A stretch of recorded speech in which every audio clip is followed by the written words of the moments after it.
How to fix Messenger not showing active status. Hey guys, this is Lucy and today I'm here with a new video.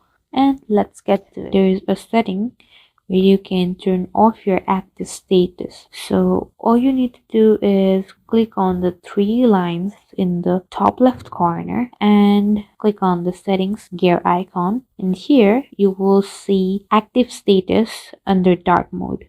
So here you can turn it off, and you can also turn it off for time according to your preference, like 1 hour, for 8 hours, and you can also customize it for until how many days you want it, just like that.